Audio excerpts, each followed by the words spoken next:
আমার নাম অনিতা আর আমি অজ পাড়াগাঁয়ের মানুষ। আমাদের গ্রামে একটা অদ্ভুত প্রথা ছিল যে বিয়ের 5 মাস পরও কোনো মেয়ে গর্ভবতী না হলে তাকে 5 দিন তান্ত্রিক বাবার কুটিরে থাকতে পাঠানো হতো। কথাটা শুনে আমার খুব অদ্ভুত লাগলো। আমার বৌদিকেও তান্ত্রিক বাবার কুটিরে পাঠানো হয়েছিল। তারপরেই তিনি গর্ভবতী হন।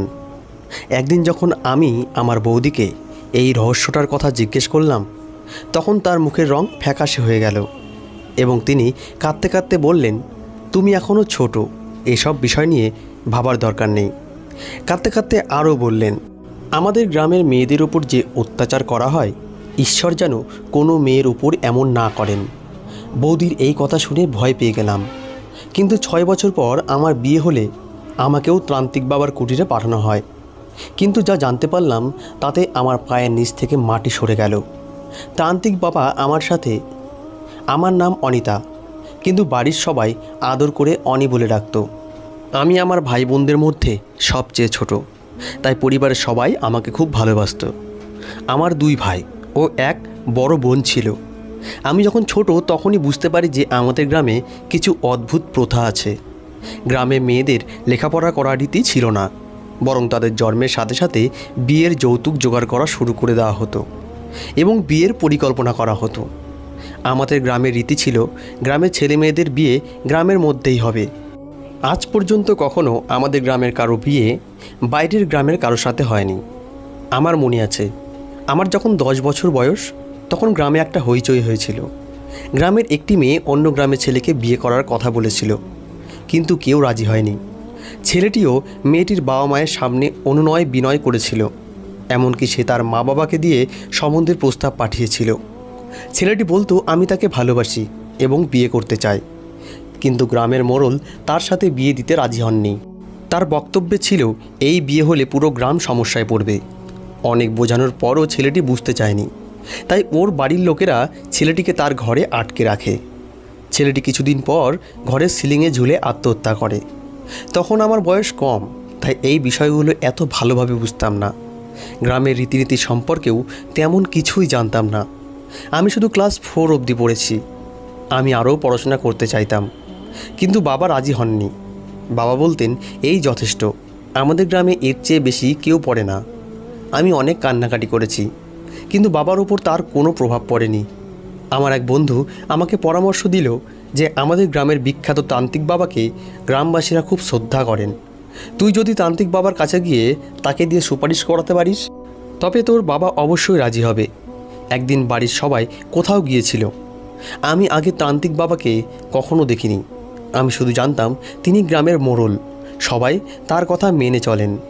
তাই আমি তান্ত্রিক বাবার উদ্দেশ্যে একটা বাড়ির পাশ দিয়ে যাওয়ার সময় একটি মেয়ে ঘরের জানলা দিয়ে উঁকি মেরে জানলা দিয়ে তার ঘরের ভিতরে ডাকলেন।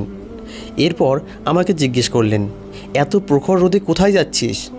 আমি তাকে পুরো ঘটনাটা খুলে বললাম। কিছুক্ষণ চিন্তা করার পর তিনি আমাকে বললেন, তোমার পড়ার খুব ইচ্ছা, আমি তোমাকে পড়াবো, কিন্তু কেউ যেন জানতে না পারে। তুমি আমার কাছে পড়াশোনা করতে আসো। তার কথা শুনে আমি খুব খুশি, কারণ আমি পড়ার জন্য একজন টিচার পেয়ে গেলাম। তার নাম রীতা। বাড়ির সবাই যখন দুপুরে ঘুমোতো তখন আমি রীতা ম্যামের কাছে আসতাম। তিনি আমাকে পড়ার জন্য বই এবং খাতা দিয়েছিলেন। রীতা ম্যামকে দেখে বোঝা যেত তিনি অনেক শিক্ষিত। তিনি সম্ভবত বাড়িতে একা থাকতেন, কারণ আমি তার বাড়িতে আর কাউকে দেখিনি। তাছাড়া রীতা ম্যাম যে পোশাক পরতেন তাও গ্রামের অন্যান্য মেয়েদের থেকে একেবারেই আলাদা। গ্রামের সমস্ত মহিলারা শাড়ি পরতেন, কিন্তু রীতা ম্যাম সুন্দর স্যুট পরতেন। তিনি যখন কথা বলতেন তার কথা শুনতে ভালো লাগতো। তার কথা বলার ধরন আর গেট আপ খুব পছন্দ করতাম। আমি রীতা ম্যামের কাছে 6 বছর পড়েছি। আমি ম্যামের কাছে লুকিয়ে পড়াশোনা করতাম। বাড়ির কেউ যদি আমাকে সন্দেহ করত তাহলে বলতাম বন্ধুর বাড়িতে ঘুরতে যাচ্ছি।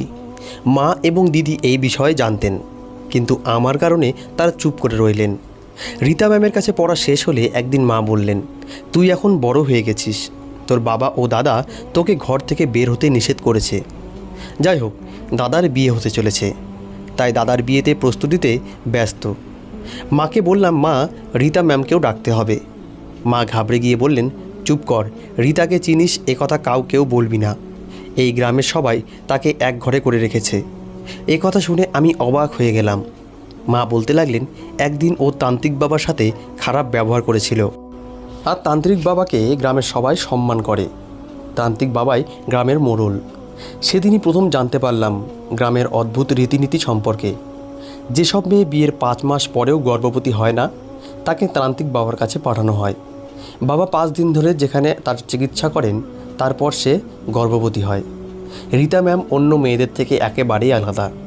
তিনি শিক্ষিত, তাই বিয়ের পর যখন তিনি গর্ভবতী হননি, তখন তিনি তান্ত্রিক বাবার কাছে যেতে অস্বীকার করেন, যার ফলে তার বাবা মা এবং তার শ্বশুরবাড়ির লোকজন তার সাথে সকল সম্পর্ক ছিন্ন করেন। আমি এই প্রথম সব কিছু জানতে পারলাম এবং এই প্রথাটি শুনে খুব অদ্ভুত লাগলো। এই মুহূর্তে দাদার এবং দিদির বিয়ে একই দিনে হয়েছিল।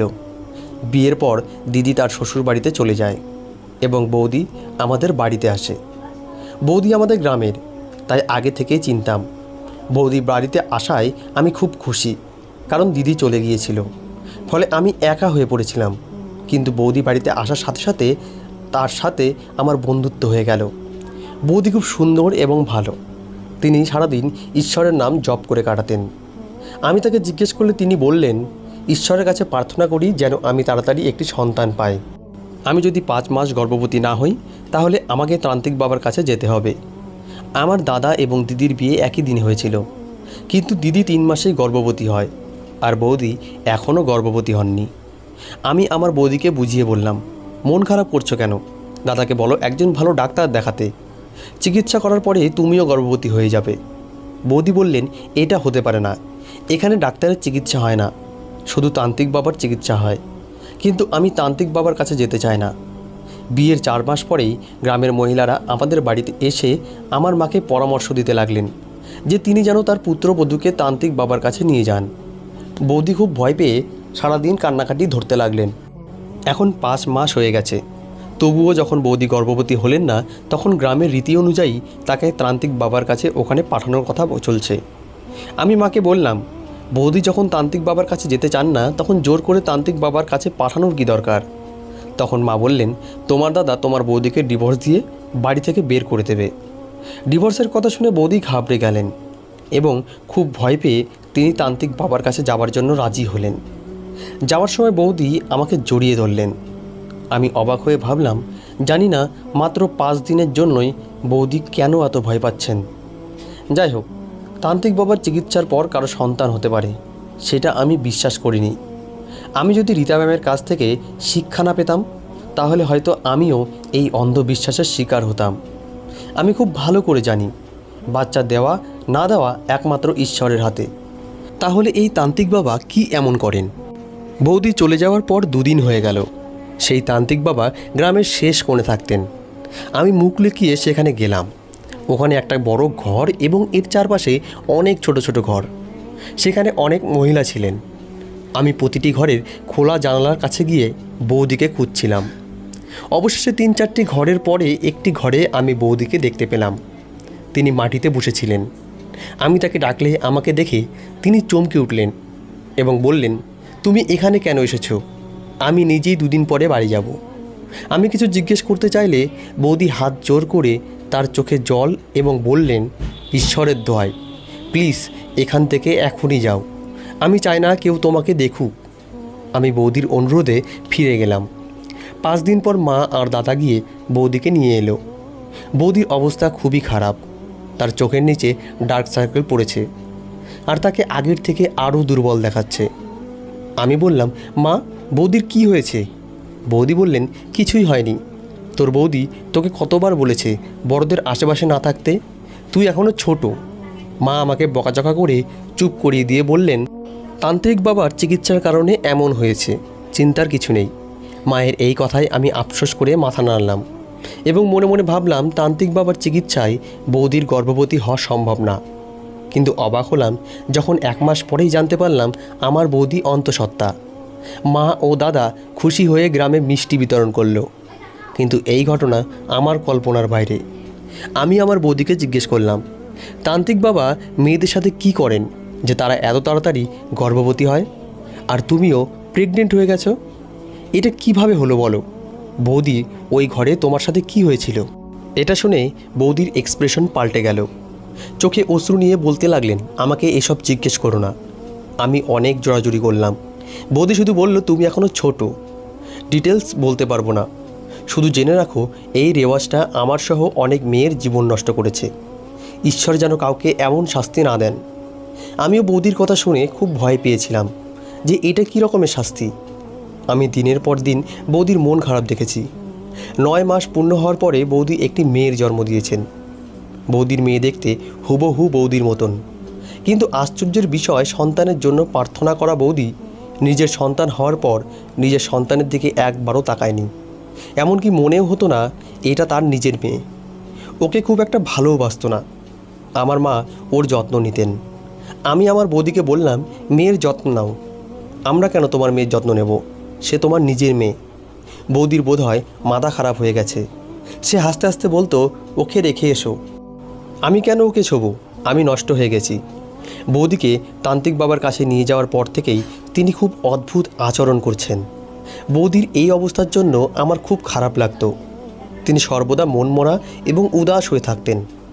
আমার মা চিন্তিত হয়ে বলতেন, এরকম ঠিক হচ্ছে না, ওকে তান্ত্রিক বাবার কাছে নিয়ে যেতে হবে। এই কথা শুনে বৌদি খুব ভয় পেয়ে বললেন, না, আমি আর ওখানে যাব না। ভয়ে সে নিজেকে বদলানোর চেষ্টা করলেন। আমিও চেষ্টা করলাম, তাই তিনি সেরে উঠলেন। এরপর আমার মা গর্ব করে লোকেদের বলতেন, দেখো, শুধুমাত্র তান্ত্রিক বাবার নাম নিয়ে আমার বৌমা পুরোপুরি সুস্থ হয়ে গেছে। তান্ত্রিক বাবার অলৌকিক ক্ষমতার এর চেয়ে ভালো আর কী প্রমাণ হতে পারে। কিন্তু মনে মনে এটা আমি মানতে রাজি ছিলাম না। আমি আমার বৌদিকে 1 বা 2 বার জিজ্ঞেস করেছিলাম যে তান্ত্রিক বাবা কিভাবে আপনার চিকিৎসা করেছেন, কিন্তু তিনি হাসতেন, চিন্তা করো না, বিয়ে করলেই সব জানতে পারবে। এভাবেই 2-3 বছর পার হয়ে গেল। আমার ঘনিষ্ঠ বন্ধুরও বিয়ে হয়েছে, সেও 5 মাসে গর্ভবতী হয়নি, তাই তাকেও তান্ত্রিক বাবার কাছে পাঠানো হলো। কিন্তু যখন সে ফিরে এলো তখন তাকে খুব খুশি দেখাচ্ছিল। আমি ভেবেছিলাম তারও আমার বৌদির মধ্যে দুঃখী এবং মন খারাপ থাকবে আর আমাকে অন্য গল্প শোনাবে। কিন্তু সে বলতে শুরু করলো যে তন্ত্রে মন্ত্রে তার চিকিৎসা হয়েছে, সে সেখানে 5 দিন কাটিয়েছে, তার সাথে খারাপ কিছুই হয়নি। এবং আরও আশ্চর্যের বিষয় হলো যে সেও গর্ভবতী হয়ে গেল। তারা দুজন একই ব্যক্তির সম্পর্কে ভিন্ন ভিন্ন কথা বলছে। আমি বিভ্রান্ত হয়ে গেলাম। গ্রাম থেকে আমার জন্য একটি সম্বন্ধ এসেছে, শীঘ্রই আমার বিয়ে হয়ে যায়। আমি বিয়ের পর খুশি, কারণ আমার স্বামী খুব ভালো মানুষ এবং আমার শ্বশুরবাড়ির সবাই খুব ভালো। আমি স্বপ্নেও ভাবিনি যে অন্যদের সাথে যা ঘটতে পারে তা আমার সাথেও হতে পারে। আমার বিয়ের পর চারিদিক থেকে আওয়াজ আসতে লাগলো যে এই কবে গর্ভবতী হবে। বাড়িতে এসে শাশুড়িকে বলতো, তোমার পুত্রবধূ যদি 5 মাসে গর্ভবতী না হয় ওকেও তান্ত্রিক বাবার কাছে নিয়ে যাও। এসব কথা শুনে আমি খুব বিরক্ত হয়ে রীতা ম্যামের কাছে গেলাম এবং তার সাথে কথা বলার পর তিনি পরামর্শ দিলেন, তোমার বিয়ের 5 মাস পূর্ণ হলে তুমি তোমার শ্বশুরবাড়ির কাছে মিথ্যা বলো যে তুমি গর্ভবতী। আমি এই মতামত শুনে আঁতকে উঠলাম এবং বলতে লাগলাম, কিছুদিন পর তো আমার মিথ্যা ধরা পড়ে যাবে, তখন আমি কি করব? রীতা ম্যাম বললেন, তাহলে তোমার কাছে একটাই উপায়, তুমি সেখানে যেতে রাজি হবে না। আমি তাকে বললাম, আপনার মতো আমাকেও এক ঘরে করে রাখা হবে। আপনি সাহসী, কিন্তু আমি এরকম জীবনযাপন করতে চাই না। ম্যাম বললেন, তাহলে কি করবে? আমি তাকে বললাম, আমি তান্ত্রিক বাবার কাছে যাব এবং আমি সেখানে গিয়ে তার রহস্য খুঁজে বের করব। আমি আমার শাশুড়িকে বললাম, ঠিক আছে, আমি যাব। প্রথা অনুযায়ী আমার শাশুড়িও গ্রামের 2 মহিলা আমাকে নিয়ে তান্ত্রিক বাবার কুটিরে রাখতে গেলেন। পথে বৌদির সাথে দেখা হলে আমাকে সেখানে না যাওয়ার ইঙ্গিত করলেন, কিন্তু আমি এত বছর ধরে আমার ভিতরে যে সন্দেহ এবং প্রশ্ন তার উত্তরগুলি জানতে চেয়েছিলাম, তাই ওখানে যেতে কোনো ভয় করছিল না। সেখানে পা রাখার সাথে সাথেই আমার পা বিস্ময়ে জমে গেল। আমার বিয়ের আগে এখানে এমন পরিবেশ ছিল না। এখানে সব মহিলা গীতা পাঠ করছে আর চারিদিকে ধূপের গন্ধ পাচ্ছিলাম। আমি তান্ত্রিক বাবাকে আগে কখনো দেখিনি, শুধু তার ব্যাপারে শুনেছি। তাকে যখন দেখলাম আমি স্তব্ধ হয়ে গেলাম। তিনি একটা কালো পাথরের ওপর চোখ বন্ধ করে বসেছিলেন। লোকেরা তার কাছে গেলে সে তাদের কিছু মন্ত্র পড়ে তাদের গায়ে ফু দিত। আমি এই সব দেখে খুব অবাক হলাম। বৌদি যা বলতেন এখানে সেরকম কিছুই নেই। তান্ত্রিক বাবার পরামর্শে আমার শাশুড়ি আমাকে একটি ঘরের ভিতরে রেখে গেছেন। এই ছোট্ট ঘরটিতে বিভিন্ন জায়গায় মোমবাতি রাখা, পুরো রুমে মোমবাতির আলো। আমি এই ঘরে ভয় পাচ্ছিলাম, কিন্তু ঘরে আমি ছাড়া আর কেউ ছিল না। আমি বন্ধুর কথা বিশ্বাস করতে শুরু করলাম। এখানে মহিলাদের চিকিৎসা করা হয় শুধুমাত্র তন্ত্রমন্ত্রের মাধ্যমে। আমার শাশুড়ি আমাকে বলেছিল এখানে একটানা 5 দিন থাকতে হবে। আমি সকালে এসেছি, এখন রাত হয়ে গেছে। একটি মহিলা শুধু খাবার দিতে এসেছিলেন, সে ছাড়া ঘরে আর কেউ তখনও আমার সাথে দেখা করতে আসেনি। আর এই বাবাও আমাকে ডাকেননি। আমি ভাবলাম ওনার কাছে অনেক ভিড়, তাই হয়তো আমাকে ডাকেননি, সকালে হয়তো আমাকে ডাকবেন। এসব ভাবতে ভাবতে আমি শুয়ে গভীর ঘুমে তলিয়ে গেলাম। মাঝরাতে মনে হলো কেউ ঘরের ভিতর ঢুকেছে। ভয়ে আমার জীবন বেরিয়ে যাওয়ার অবস্থা। ঘরে প্রচণ্ড অন্ধকার। বৌদি যা বলতেন সেসব আমার মাথায় আসতে লাগলো। আমি চিৎকার করার আগেই ওই লোকটা ভিতরে ঢুকলো। তার হাতে একটা মোমবাতি, আর মোমবাতি আলো লোকটির মুখে পড়ল। তাকে দেখে আমি স্তম্ভিত হয়ে গেলাম। সে আর কেউ নয়, আমার স্বামী। আমি অবাক হয়ে তাকে জিজ্ঞেস করলাম, তুমি এখানে কি করছো? সে উত্তর দিল যে, তান্ত্রিক বাবা বলেছে তুমি রাতে তোমার স্ত্রীর ঘরে ঘুমাও। সে এখানে রাতে একা থাকতে ভয় পাচ্ছে, তাই আমি এসেছি। এই সব শুনে আমি স্বস্তি পেলাম। আমি তান্ত্রিক বাবাকে নিয়ে যেমন ভেবেছিলাম ঠিক তেমন নন। পরের দিন তান্ত্রিক বাবা আমাকে এবং আমার স্বামীকে ভোরবেলা কাছে ডেকে নিয়ে কিছু মন্ত্র বলে আমাদের দুজনের গায়ে ফু দিলেন। তারপর আমার স্বামী কাজে যাওয়ার সময় আমাকে মন্দিরের সামনে প্রার্থনা করতে বললেন। তারপর যখন রাত হলো তখন আবার আমার স্বামী আমার কাছে এলেন। আমি সেখানকার পুরো পরিবেশ দেখে খুব মুগ্ধ, কিন্তু আমি একটি জিনিস বুঝতে পারিনি যে আমার স্বামী কেন তান্ত্রিক বাবাকে এত টাকা দিচ্ছে। এটা বাবার পারিশ্রমিক নাকি অন্য কিছু? স্বামীকে বললে তিনি বলতে লাগলেন, পাগল, তান্ত্রিক বাবা আমাদের জন্য এত কিছু করছেন, তিনি কোনো পারিশ্রমিক নেন না। কিন্তু আমি তাকে স্বেচ্ছায় দিয়েছি। এখানে কোনো জোর জবরদস্তি নেই। তান্ত্রিক বাবার ওখানে আমার 5 দিন চিকিৎসা হয়। সেখানে কিছু ওষুধ খাওয়ার জন্য দিত, আর তান্ত্রিক বাবা আমার গায়ে ফু দিতে আসতেন, কিন্তু তিনি আমার দিকে তাকিয়েও দেখতেন না। বৌদি সব কথায় মিথ্যে। তিনি এমনভাবে কাঁদতেন যেন এখানে মেয়েদের উপর অত্যাচার করা হয়, অথচ আমি এখানে দেখছি সেরকম কিছুই নেই। আমি পুরো 5 দিন ওখানে থেকে ফিরে এসেছি। আমার শাশুড়ি ও স্বামী নিশ্চিত ছিলেন যে আমি তাদের গর্ভবতী হওয়ার খবর তাড়াতাড়ি জানাবো, কিন্তু 3 মাস হয়ে গেল আমি এখনও গর্ভবতী হইনি। আমার শাশুড়ি ও অন্যান্য লোকজন নানান কথা বলতে লাগলো। মনে হয় এদের স্বামী স্ত্রীর পাপ অনেক বেশি, তাই তান্ত্রিক বাবার চিকিৎসাতেও বাবা মা হতে পারছেন না। আমি খুব টেনশনে ছিলাম, তাই বাবার বাড়িতে গিয়েছিলাম। সেখানে বৌদিও ছিলেন এবং মেয়েকে খাওয়াচ্ছিলেন। বৌদি আমাকে দেখেই বলতে লাগলেন, তুমি সেখানে গিয়ে তোমার শখ পূরণ করেছো তো? তোমাকে আমি মানা করেছিলাম না তুমি ওখানে যেও না, কিন্তু তুমি আমার কথা শোনোনি। আমি তো আগে থেকেই টেনশনে ছিলাম। বৌদির কথা শুনে আমার রাগ হয়ে গেল। বৌদিকে রেগে গিয়ে বললাম, তুমি আমাকে মিথ্যা কথা কেন বলেছিলে? ওখানে তো উল্টাপাল্টা কিছুই হয় না, যা বলে তুমি কান্না করেছিলে। ওখানে তো তান্ত্রিক খুব ভালো, আর উনি সততার সাথে মানুষের চিকিৎসা করেন। আমার কথা শুনে বৌদি হাসতে লাগলেন আর বললেন, তাহলে তুমি এখনও কেন প্রেগনেন্ট হওনি, যেখানে অন্যান্য মেয়েরা প্রেগনেন্ট হয়ে যায়? আমি প্রেগনেন্ট হয়ে গেছি, আমার একটা মেয়েও আছে। আমিও তো তান্ত্রিক বাবার কাছেই গিয়েছিলাম, তাই না?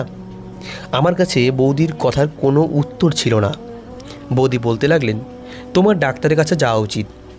আমি বললাম, বৌদি তুমি তো জানো আমাদের গ্রামের সবাই ডাক্তারের কাছে না গিয়ে তান্ত্রিক বাবার কাছে যায়। আমিও তোমার কথা শুনেই গিয়েছিলাম। ওখানে যদি কিছু উল্টাপাল্টা হয় তাহলে আমি এসে গ্রামের সবার সামনে সত্যিটা প্রকাশ করব। কিন্তু আমি তো ওখানে কোনো উল্টাপাল্টা কিছুই দেখতে পাইনি। বৌদি আমাকে বলতে লাগলেন, দেখবে এখন প্রতিদিন তোমার বাড়িতে 2 জন মহিলা আসবে আর বলবে তোমার পাপের প্রায়শ্চিত্ত করার জন্য আবার তান্ত্রিক বাবার কাছে যাও। তুমি না চাইলেও এই গ্রামের সবাই মিলে তোমাকে আবার ওখানে যেতে বাধ্য করবে। আর এইবার তোমার স্বামীও তোমার সাথে থাকবে না। তোমার যদি আমার এই সব কথা বিশ্বাস না হয় তাহলে তুমি আমার এই সব কথা লিখে রাখতে পারো। আমি বৌদির সব কথা শুনে ভয় পেয়ে শ্বশুরবাড়িতে ফিরে আসি। কিন্তু এবার তাই হলো যা বৌদি বলেছিল। প্রতিদিন বিভিন্ন মহিলা আমাদের বাড়িতে আসতে থাকে, আর আমার শাশুড়িকে সেগুলোই বলে যা ভাবি বলেছিল। ওরা বলতো, বৌমাকে আবার তান্ত্রিক বাবার কাছে নিয়ে যাও, এর পাপের প্রায়শ্চিত্ত করাও, তবেই তুমি দাদি হতে পারবে। প্রতিদিন আমাদের বাড়িতে কোনো না কোনো নতুন মহিলা আমার শাশুড়ির কাছে এসে ওনাকে এই সব বোঝাতো। এখন সেসবই হচ্ছিল যেগুলো বৌদি আমাকে আগেই বলেছিল। আমি এসবে খুব বিরক্ত ছিলাম। এখন আমার শাশুড়ির মনোভাবও বদলাতে শুরু করেছে। আমি তার মনোভাব দেখে ভয় পাচ্ছিলাম। তাই একদিন আমি আমার স্বামীকে বললাম, চলো আবার তান্ত্রিক বাবার কাছে যাই। আমি এবং আমার স্বামী সেখানে গেলে তান্ত্রিক বাবা বলতে শুরু করেন যে তোর স্বামীর পাপ অনেক কম, কিন্তু তোর পাপ অনেক বেশি। সেই জন্য তোকে প্রার্থনা করতে হবে, যতটা সম্ভব ঈশ্বরের সামনে কাঁদতে হবে এবং অনুতপ্ত হতে হবে। এর জন্য তোকে একটানা 3 দিন 3 রাত রুমের ভিতর তালাবদ্ধ হয়ে থাকতে হবে এবং শুধু ঈশ্বরের কাছে প্রার্থনা করতে হবে। আমি বললাম ঠিক আছে, এতে আমার স্বামীও আমাকে সঙ্গ দেবে। কিন্তু তান্ত্রিক বাবা বললেন, না, এবার তোর স্বামী তোর সঙ্গে থাকবে না। এ কথা শুনে আমি ঘামে ভিজতে লাগলাম। বৌদির সব কথাই সত্যি প্রমাণিত হচ্ছে। আমি বুঝতে পারছি না কোনটা সত্যি আর কোনটা মিথ্যে। শেষবার যা চোখে দেখেছিলাম সেটা সত্যি, নাকি এখন যা দেখছি সেটা সত্যি। আমি আমার স্বামীকে থামাতে চেয়েছিলাম, কিন্তু সে থামলো না, আমাকে ছেড়ে চলে গেল। আমার মন বলছে এখান থেকে পালিয়ে যাওয়া উচিত, কারণ আমি অনুভব করছি যে আমার সাথে কিছু ঘটবে। কিন্তু আমি উঠে সেই ঘরে গেলাম যেখানে তান্ত্রিক বাবা আমাকে যেতে বলেছিলেন। আমি আবার সেই ঘরে ফিরে এলাম যেখানে আগের বার ছিলাম। এবারও যেতে চাইছিলাম না, কিন্তু পরিস্থিতির চাপে অনিচ্ছা সত্ত্বেও বৌদির অনুরোধে এখানে এসেছি। আর আমাকেও সত্যটা খুঁজে বের করতে হবে। কিছুক্ষণ পরে যখন তান্ত্রিক বাবাও রুমে এলেন, আমি বললাম, আপনি এখানে কি করতে এসেছেন? তান্ত্রিক বাবা আমার কাছে এসে বললেন, আমি তোর ব্যাপারে সব জানি। আমি ভয় পেয়ে পিছিয়ে গিয়ে বললাম, আপনি আমাকে সাহায্য করবেন? তান্ত্রিক বাবা বললেন, হ্যাঁ, আমি অবশ্যই তোকে সাহায্য করব। আর আমি এখানে এসেছি শুধুমাত্র তোকে সাহায্য করতে। তুই অবশ্যই মা হবি, তবে এর জন্য একটি শর্ত মানতে হবে। আমি তোকে যা বলবো তাই করতে হবে। এরপর তান্ত্রিক বাবা আমাকে যে শর্ত দিলেন তা শুনে আমার পায়ের নিচ থেকে মাটি সরে গেল। বৌদি ঠিকই বলেছিল, সে মানুষ নয়, মানুষরূপী জানোয়ার। যে মানুষের মুখোশের আড়ালে একটা নেকড়ে, যে মহিলাদের সাথে খারাপ কাজ করত। তিনি আমাকে খারাপ কাজ করতে বললেন। আমি রাজি না হলে তিনি বলতে লাগলেন, এভাবে তুমি কখনো মা হতে পারবে না। প্রতিদিন তোমার বাড়ির লোকজন তোমাকে অপমান করবে, প্রশ্ন করবে, তখন তুমি তাদের কি বলবে? সে আমাকে এমন বাজেভাবে ইমোশনালি ব্ল্যাকমেল করছিল যে আমার কাছে তাকে মেনে নেওয়া ছাড়া আর কোনো উপায় ছিল না। সে বাজেভাবে হাসতে লাগলো। এখন আমি সব বুঝতে পেরেছি। যেসব মহিলারা আপনার কাছে আসতো তাদের সাথেও একই কাজ করতেন এবং একইভাবে তাদের ব্ল্যাকমেল করতেন। তাই বেচারা মহিলারা চুপচাপ নিজের বিয়ে বাঁচানোর জন্য এই খারাপ কাজ করতে রাজি হয়ে যেত। তান্ত্রিক বাবা বলতে শুরু করলেন, এইটাই সত্যি।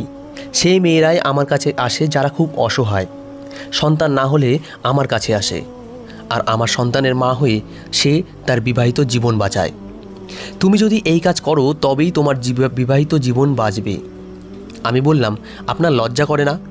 এই আচারের নামে আপনি নিরীহ গ্রামবাসীদের সাথে প্রতারণা করেছেন এবং অনেক মেয়েদের সাথে খারাপ কাজ করেছেন, তাদের ইজ্জত নষ্ট করেছেন। তিনি হাসতে লাগলেন এবং বললেন, এই প্রথাটি আমার বাবা শুরু করেছিলেন। তিনি প্রচুর অর্থ উপার্জন করতেন, সাথে চিকিৎসার নামে ফুর্তি করতেন। এদের বোকা বানানো খুব সহজ, কারণ এদের বোকা বানাতে হয় না, এরা আগে থেকেই বোকা। এরা এদের বোন, কন্যা, বউ অন্য পুরুষের হাতে ছেড়ে দেয়। এই লোকের কথা শুনে আমি অবাক হয়ে গেলাম। তিনি আমাকে এমন অনেক কথা বললেন যা শুনে আমি হতবাক হয়ে গেলাম। এই লোকটি, যাকে গ্রামের সবাই তাদের সব কিছু বলে মনে করত, সেই মানুষটি এত নিকৃষ্ট হতে পারে আমি স্বপ্নেও কল্পনা করিনি। কিন্তু যখন প্রথমবার এসেছিলাম তখন এখানে সব কিছু আলাদা ছিল। তখন তিনি কেন এসব করলেন না? আমি তাকে একই প্রশ্ন করলে তিনি বলেন, আমি গ্রামে নারী গুপ্তচর ছড়িয়ে রেখেছি, যারা প্রথমত আমার সম্পর্কে মানুষের আস্থা অর্জন করে এবং দ্বিতীয়ত তারা ইচ্ছাকৃতভাবে যেসব বাড়িতে সন্তান জন্মায়নি সেখানে যেত এবং মেয়েদের শাশুড়ি ও শ্বশুরের মনে এই ধারণার জন্ম দিত যে তারা যেন তাকে আমার কাছে নিয়ে আসে। কিন্তু তুমিও এই উদ্দেশ্য নিয়ে আমার কাছে এসেছিলে, যাতে তুমি আমার বাস্তবতা জানতে পারো। সেজন্যই আমি আমার চেহারা পাল্টেছিলাম, আমার আশ্রমের রূপ বদলে দিয়েছিলাম, যাতে তুমি সন্দেহ করতে না পারো। আমি তাদেরকে আবার তোমার বাড়িতে পাঠাই। তারা তোমাকে এতটা বাধ্য করে যে তুমি এখানে আসতে বাধ্য হও। তাই হলো, শেষ পর্যন্ত বাচ্চার জন্য তোমাকে এখানে আসতেই হলো। তুমি যদি এখানে না আসতে তাহলে তোমার সাথে কী হতো জানো? তোমার শাশুড়ি তার ছেলেকে দিয়ে তোমাকে তালাক দেওয়া হতো। আমি তাকে বললাম, তোমার যদি মুখোশ সবার সামনে খুলে দেই তাহলে? তান্ত্রিক বাবা বললেন, তুমি যদি এটা করো তবে তুমি ভীষণ পস্তাবে। কেউ তোমাকে বিশ্বাস করবে না। কারো মনে নেই তুমি নিজেই গ্রামবাসীদের সামনে আমার প্রশংসা করেছিলে। যেই আমি একটু এগিয়ে গেলাম তিনি খুব খুশি হলেন, ভাবলেন আমি হয়তো তার শর্ত মেনে নিয়েছি। কিন্তু আমি আর একটু এগিয়ে টান দিয়ে ঘরের পর্দা সরিয়ে দিলাম এবং গ্রামবাসীরা পর্দার পেছন থেকে বেরিয়ে গেল। তখন তান্ত্রিক বাবার মুখ ফ্যাকাশে হয়ে গেল। তিনি স্বপ্নেও ভাবেনি যে আমি এমন কিছু করতে পারি। সবাইকে একসাথে দেখে তিনি ভয় পেয়ে গেলেন আর ঘামতে লাগলেন। আমি প্রথম যখন এখানে 5 দিন থাকি তখন সবাই আমাকে তান্ত্রিক বাবার কথা জিজ্ঞেস করে। তখন আমি এই লোকের সত্যতা জানতাম না, তাই আমি যা দেখেছিলাম তাই সবাইকে বলেছি। আমি যদি সবাইকে সত্যি কথাটা বলতাম কেউ বিশ্বাস করতো না। সেজন্য আমি এমন ব্যবস্থা করলাম যাতে সবাই চোখে দেখে এবং নিজের কানে শোনে। একইভাবে তাদের চোখ লেগে থাকা মিথ্যা ও কুসংস্কারের পর্দা খুলল, যা বহু বছর ধরে বাঁধা ছিল। এই ঘরটি ছোট হলেও অন্ধকারের কারণে আগেই গ্রামের মানুষের পর্দার আড়ালে লুকিয়ে রেখেছিলাম। সেখানে গ্রামের 2-3 জন যুবক, 2-1 জন বৃদ্ধ এবং 2-3 জন মহিলাও ছিলেন। আমি অনেক কষ্টে সবাইকে এখানে নিয়ে এসেছি। আমি এদের সাথে কথা বলে অনেক কষ্টে এখানে আমার আসার জন্য রাজি করিয়েছি, কারণ এরা তান্ত্রিক বাবার সম্পর্কে খারাপ কিছু শুনতে বা মানতে রাজি না এবং আমাকে মিথ্যাবাদী প্রমাণ করতে এরা এখানে এসেছিল। আমি যদি বলতাম কেউ বিশ্বাস করতো না, তাই আমি এই তান্ত্রিকের মুখ দিয়ে পুরো সত্যিটি বের করতে চেয়েছিলাম। তাই আমি এমনভাবে কথা বললাম যাতে তিনি নিজের মুখে সমস্ত পাপ স্বীকার করেন। এই লোকটি তার সমস্ত অপরাধ নিজের মুখে বলেও ফেলেছে এবং সবাই তা শুনেও নিয়েছে। ঘরে আমার স্বামীও ছিল। তিনি এগিয়ে গিয়ে তান্ত্রিক বাবাকে পিটাতে শুরু করেন আর বাকি সবাই তার সাথে যোগ দেয়। আর মহিলারা সেই সব মহিলাদের ধরেছে যারা পুরো গ্রামে গ্রামে গুজব রটাতো। আমি আমার বৌদির কথায় এসব করেছি এবং আমি খুশি যে আমি পুরো গ্রামের সামনে মিথ্যা ও ভণ্ড তান্ত্রিক বাবার সত্যিটা তুলে ধরতে পেরেছি। রীতা ম্যামের এই কথা শুনে খুশিতে আমাকে জড়িয়ে ধরেন। যে কাজ করার সাহস আমি সারা জীবনে করতে পারিনি, তুমি সেই কাজ করিয়ে দেখিয়েছ। আমার বান্ধবী আমাকে অনেক ধন্যবাদ দিল এবং সে আমার কাছে ক্ষমা চাইল যে সে তখন খুব ভয় পেয়েছিল। সেজন্য সে আমাকে তান্ত্রিক বাবার সত্যিটা বলতে পারেনি, কারণ তান্ত্রিক বাবা ওকে তালাকের হুমকি দিয়েছিল। তাই সে তার আদেশ মানতে বাধ্য হয়। তাকে যা বলেছিল ভয়ে ও সেভাবেই করেছে। আমি বললাম সবাই আসল ব্যাপারটা জানতে পেরেছে। সব কিছুর জন্য ধন্যবাদ পাওয়ার যোগ্য আমার বৌদি, যিনি আমাকে এই কাজের জন্য রাজি করিয়েছেন এবং আমাকে সাহস জুগিয়েছেন। এখন সমস্ত গ্রামবাসী জ্ঞান ফিরেছে এবং তারা সিদ্ধান্ত নিলেন যে তারা আর কখনো তাদের মেয়ে বা বোনেদের কোনো বাজে লোকের হাতে তুলে দেবেন না। সেদিনের পর পুরো গ্রামের পরিবেশ পাল্টে যায়। তারাও তাদের মেয়েদের শিক্ষা দিতে শুরু করেন। কয়েক মাস পর আমারও একটা সন্তান হয়। তান্ত্রিক বাবাকে পুলিশের হাতে তুলে দেওয়া হয়েছে এবং তিনি সবচেয়ে কঠিন শাস্তি পান। এখন গ্রামের সবাই সুখে শান্তিতে জীবনযাপন করছে। তো বন্ধুরা, আজকের গল্পটি এই পর্যন্তই। গল্পটি কেমন লাগলো কমেন্ট করে জানাবেন প্লিজ। গল্পটি ভালো লাগলে একটা লাইক দেবেন আর পরবর্তী গল্পের জন্য চ্যানেলটি সাবস্ক্রাইব করুন এবং বেল আইকনটি ক্লিক করে রাখুন। ধন্যবাদ সবাইকে, ভালো থাকবেন।